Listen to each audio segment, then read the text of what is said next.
Mister Naik, আমি doctor Surekant পাওয়ার Saint George hospital থেকে এসেছি। ধন্যবাদ এমন সুন্দর এবং আলোকিত বক্তব্যের জন্য। কোরআন ঈশ্বরের বাণী এই বিষয়ের উপর আপনি বলেছেন যে কোরআন আল্লাহর বাণী।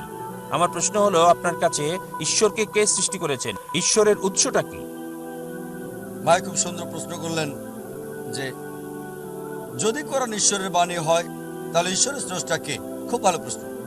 যদি আপনাকে জিজ্ঞেস করি যে আপনার বন্ধু জন একটা সন্তান জন্ম দিয়েছে, আপনি কি বলতে পারবেন সন্তানটা ছেলে না মেয়ে? আপনার বন্ধু জন হাসপাতালে একটা সন্তান জন্ম দিয়েছে, সন্তানটা ছেলে নাকি মেয়ে বলতে পারবেন? অনুমান করে বলেন। না, ছেলে না মেয়ে বলতে পারছি না। সরি, অনুমান করতে পারছি না। চেষ্টা করেন। 50% হলেও বলেন। হ্যাঁ, 50 ভাগ, অর্ধেক সম্ভাবনা। ঠিক আছে, বলেন। ছেলে। ছেলে।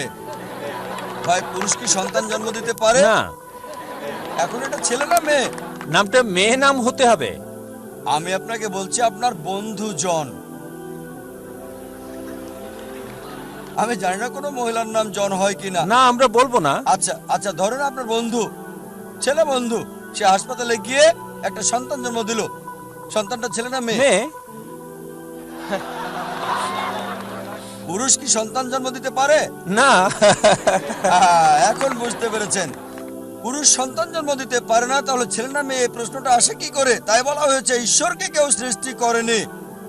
আপনার প্রশ্ন কে ঈশ্বরকে সৃষ্টি করেছে, আমার প্রশ্নের মতো যে পুরুষটা সন্তান জন্ম দিয়েছে হাসপাতালে সেটা ছেলে নাকি মেয়ে, প্রশ্নটাই অযৌক্তিক। কারণ আমরা জানি যে পুরুষ সন্তান প্রসব করে না, তাহলে ছেলে না মেয়ে এই প্রশ্ন আসে কি করে? তাই বলা হয়েছে ঈশ্বরকে কেউ সৃষ্টি করেনি। প্রত্যেক সৃষ্টির একজন স্রষ্টা থাকে, ঈশ্বরের কোনো স্রষ্টা নেই। তাই নাস্তিকের সাথে তর্কের সময় কখনোই বলি না যে সবকিছুরই স্রষ্টা আছে, আমি বলি প্রত্যেক সৃষ্টির স্রষ্টা আছে, ঈশ্বর কোনো সৃষ্টি নয়।